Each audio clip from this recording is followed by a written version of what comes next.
That first image, that's a modern American sleeper cab. The second one, that's also an American sleeper cab. It was a wooden box barely wider than a man's shoulders, bolted to the outside of the truck, with a hatch you pulled shut behind you. Drivers called it the Coffin, and somehow from that box, the industry built modern sleeper cabs. But here's what makes this story worth telling. Before there was a Coffin, there was nothing. No sleeping solution at all. In the early days of long-haul trucking, drivers on multi-day routes did what they could with what they had.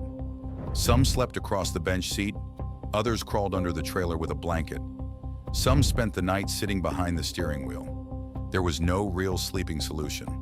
This was the reality of long-haul trucking through the early 1920s. The industry had no answer for where the person driving all of this freight was supposed to close their eyes. In 1929, Mack introduced the first factory-built sleeper section on its BJ model. In 1933, Kenworth built something genuinely different, the first fully integrated factory sleeper cab in American history. The bunk was inside the truck, accessible from inside the cab, no outside hatch, no box bolted to the frame. It wasn't comfortable, it wasn't luxurious.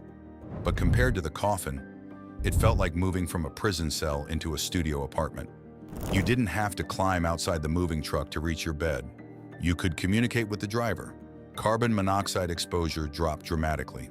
Just 40 years later, drivers would have refrigerators, televisions, and queen-size beds. But in 1933, simply being able to enter your sleeping space from inside the truck felt like the future. Then someone realized that two drivers meant one truck could run without ever stopping. One driver drives, the other sleeps. When the first driver hits their legal limit, they swap. The truck doesn't stop. The freight keeps moving. To make this work, the sleeper needed two bunks, an upper and a lower. Two people living in the same space behind the cab on alternating schedules, sharing a compartment not much larger than a closet. It was cramped. It was loud. Privacy was non-existent. But it worked. It worked so well that team driving became one of the defining features of American long-haul trucking. One truck, two drivers, continuous movement across the country. The double bunk solved the efficiency problem. It created a size problem that the next 2 decades would try to fix in some of the strangest ways the industry had ever seen. The new sleeper cab solved one problem. Drivers finally had a bed inside the truck, but almost immediately it created a completely different one. Every extra inch added behind the cab meant one less inch for the trailer. And in the trucking business, a shorter trailer meant less freight. Less freight meant less money. Nobody wanted to sacrifice cargo space just to give the driver a bigger bed. So engineers started asking a very strange question. If we can't make the truck longer, where else can we hide the bed? In 1953, Freightliner introduced a sleeper mounted directly over the seats and dashboard. To get into bed, you literally climbed over the steering wheel. Others looked under the driver's feet. The Eisenhower trucks stretched the sleeping compartment through the floor beside the driver's seat, turning unused space into a place where someone was somehow expected to spend the night. Then came one of the strangest ideas of all. In 1951, Corbett introduced the D800, better known as the Highboy. Length restrictions were so severe that engineers moved the sleeper above the engine, directly beneath the massive hood. And some companies didn't even keep the sleeper attached to the cab. Autocar experimented with a compartment mounted above the front of the trailer. When it was time to sleep, the driver climbed out of the cab, crawled into the tiny compartment, and spent the night suspended above the road. Every manufacturer had a different solution. None of them were ideal, but they all proved the same thing.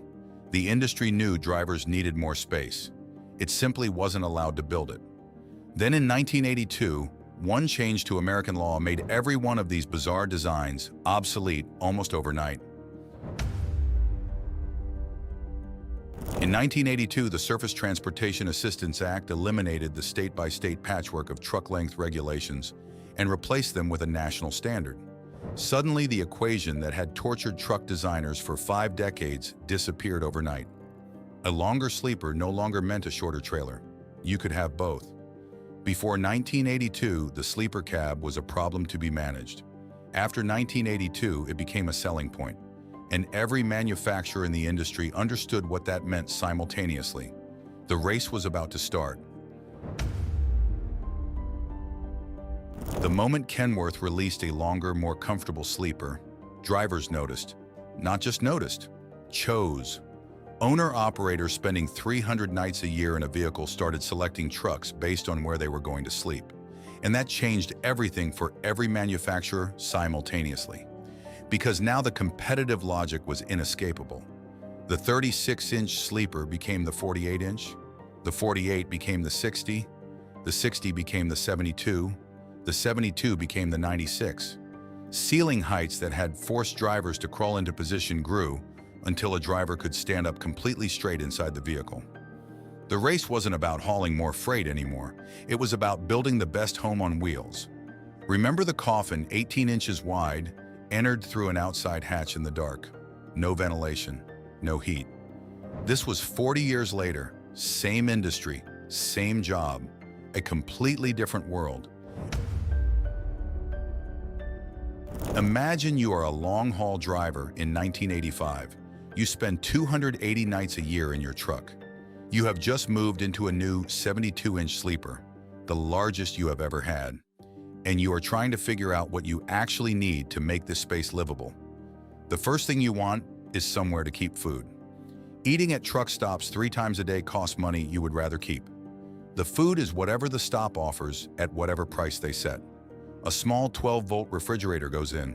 Suddenly you can buy groceries, keep real food, eat what you want when you want it. A microwave follows. Now you're not just storing food, you are cooking it.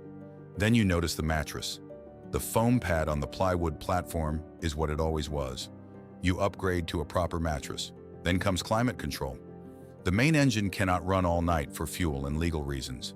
An auxiliary power unit, a small independent engine mounted to the frame, keeps the heat or air conditioning running while the main engine is off.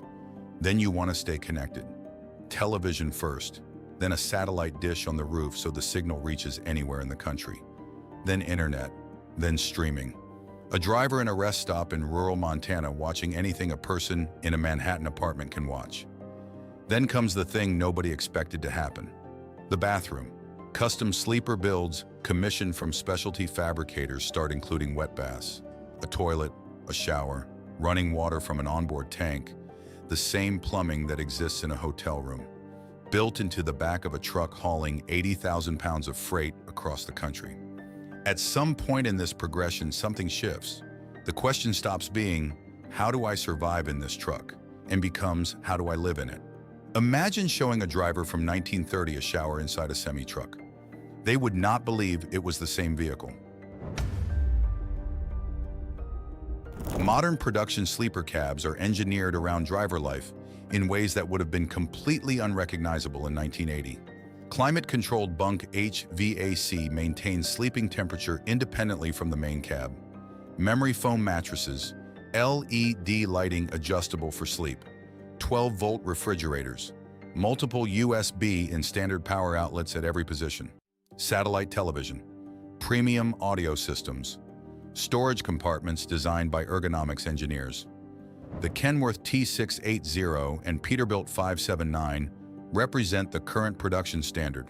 Aerodynamic, fuel-efficient, equipped with driver assistance systems that apply brakes automatically, maintain lane position, and monitor every blind spot simultaneously. And then there are the custom builds. Companies like Bolt Custom Trucks and Legacy Sleepers are constructing modules that redefine what the word sleeper means. Sleepers ranging from 36 inches to 230 inches in length. Full walk-in shower cabins, kitchen with a range hood and ventilation, washer and dryer units, home theater setups. The first sleeper wasn't even wide enough to roll over. The largest custom sleepers today are nearly 20 feet of living space behind the cab. Some cost more than the truck they are bolted onto. 100 years ago, an American truck driver climbed into a wooden box barely wider than his shoulders. He lay on a thin mattress in complete darkness, with no ventilation and no heat, and hoped 3 things. Today, another driver finishes a shift on the same American highway system. He walks into the back of the same kind of truck, takes a hot shower, cooks dinner on a 2-burner cooktop, lies down on a memory foam mattress with climate control set to exactly the temperature he prefers, watches television until he falls asleep. Few machines in history have changed as dramatically as the American semi-truck. If you've ever driven a sleeper cab, comment the truck you drove and the one upgrade you could never live without. And if you want to experience how drivers survived in the 1920s coffins, watch the video on screen. Trust me, those first bedrooms look nothing like you'd expect.